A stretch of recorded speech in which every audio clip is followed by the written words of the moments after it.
Voilà pourtant notre ouvrage.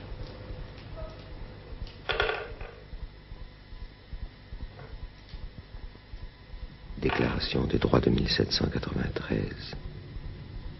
Le peuple français, convaincu que l'oubli et le mépris des droits naturels de l'homme sont les seules causes des malheurs du monde, a résolu d'exposer dans une déclaration solennelle ses droits sacrés et inaliénables, afin que tous les citoyens, pouvant comparer sans cesse les actes du gouvernement avec le but de toute institution sociale, ne se laissent jamais opprimer et avilir par la tyrannie.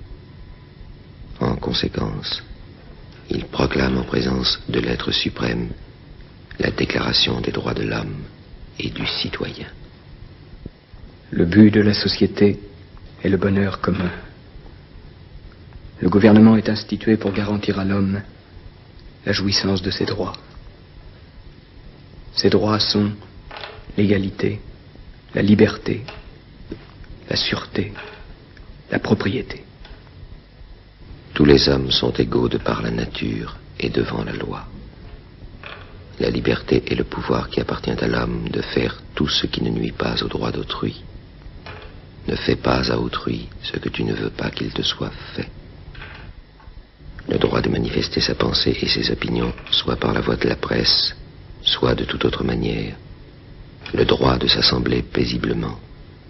Le libre exercice des cultes ne peuvent être interdits. La loi doit protéger la liberté publique et individuelle contre l'oppression de ceux qui gouvernent. Tout acte exercé contre un homme hors des cas et sans les formes que la loi détermine est arbitraire et tyrannique. Tout homme est présumé innocent jusqu'à ce qu'il ait été déclaré coupable. Nul ne doit être jugé et puni qu'après avoir été entendu.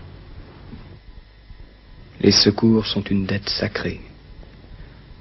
La société doit la subsistance aux citoyens malheureux, soit en leur procurant du travail, soit en assurant les moyens d'exister à ceux qui sont hors d'état de travailler. L'instruction est le besoin de tous.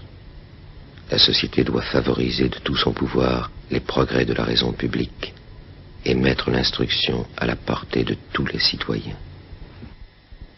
La garantie sociale consiste dans l'action de tous. Cette garantie repose sur la souveraineté nationale. La souveraineté réside dans le peuple. Elle est inaliénable. Aucune portion du peuple ne peut exercer la puissance du peuple entier.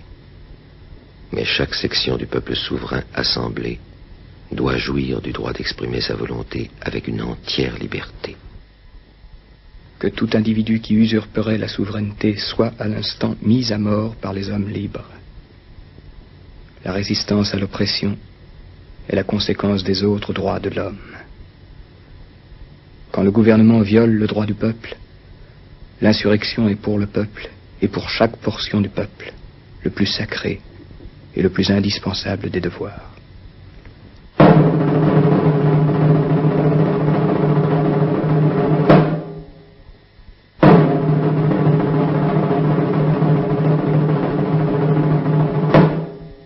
Je voulais réveiller sans cesse dans le cœur des citoyens le sentiment de la dignité de l'homme et les principes éternels qui défendent les droits des peuples contre les erreurs. La révolution doit s'arrêter à la perfection du bonheur.